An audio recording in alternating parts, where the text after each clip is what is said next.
Now, United States authorities could not identify any clues on what motivated suspected shooter Stephen Paddock to go on a shooting spree in Las Vegas and massacre 59 people while leaving nearly 600 wounded. The suspect's brothers say the family is as in shock as everyone else. President Donald Trump has called Sunday night shooting an act of pure evil. He plans to visit Las Vegas on Wednesday. We get more from viewers Laditza Hoke.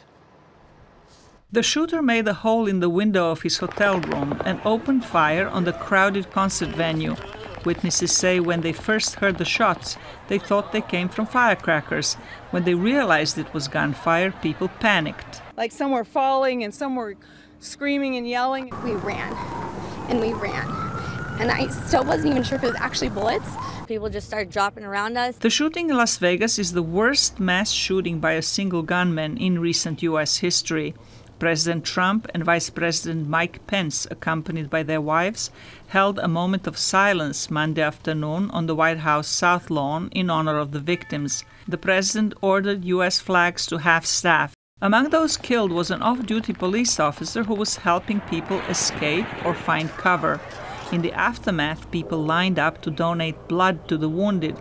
The White House press secretary praised the response of American people to the Las Vegas attack. The memory of those who displayed the ultimate expression of love in the midst of an unimaginable act of hate will never fade.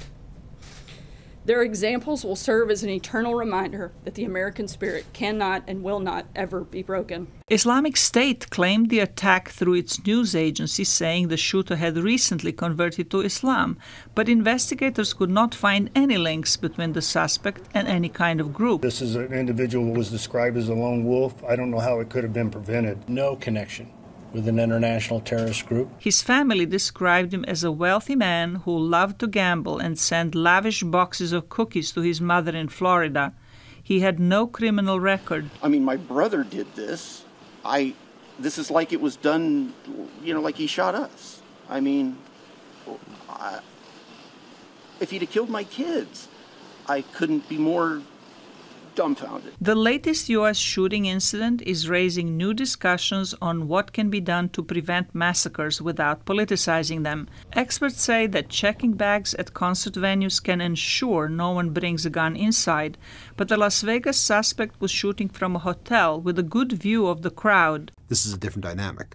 There's nothing the venue that could have done to stop someone from getting a hotel room with an overlook like that. This is the worst possible scenario. The gunman, identified as Stephen Craig Paddock, a 64-year-old retiree from Mesquite, Nevada, had close to 20 firearms with him, including rifles. Zlatica Hoke, VOA News, Washington. Now, for the latest developments, let's go to VOA's Elizabeth Lee, who's standing by live via Skype in Las Vegas. Hello, Elizabeth. Hi there. Yeah. Now, what is the latest on the possible motive of the shooter? And that is the biggest mystery of all. Police are still looking into this person's past. And according to his brother, he's been telling the media, this is the brother of the gunman, that he does not have any political or religious affiliations, no smoking gun, so to speak, according to investigators, of why he could have done this, what the motive is. What we do know is that he had an arsenal of weapons and firearms, 23 at the hotel, 10 suitcases were brought into the hotel room, and in his home, 18 to 19 more firearms with ammunition and explosives. So they're still trying to dig into this person's history, looking at his computer files to try to find out exactly what his motivation is. But at this point, it is still a mystery. Indeed, mind-boggling. Now, give us some updates on how the city is dealing with the task of identifying the hundreds of victims of that attack. Well, people are still looking for loved ones that they haven't heard from since the concert. There's a hotline that people are calling in. These are people who could still be injured at the hospital. So people are still looking for loved ones. And even on the local news, they're putting up names and photographs to try to find people.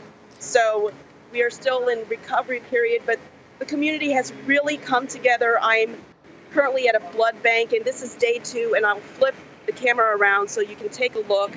at just the line is still, the blood bank just opened about half an hour ago. And just take a look at this crowd.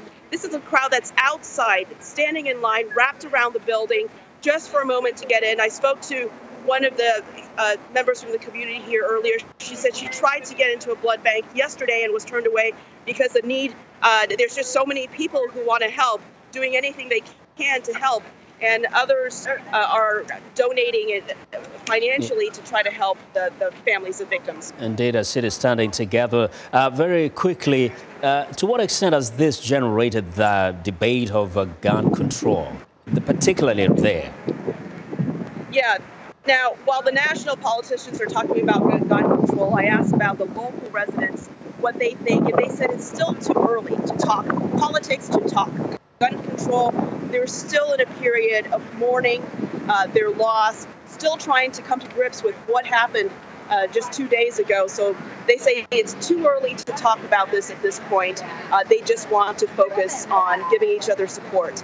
And they said gun control is something they can talk about next week, but it's too soon right now. Elizabeth, thank you for being there for us. Excellent reporting.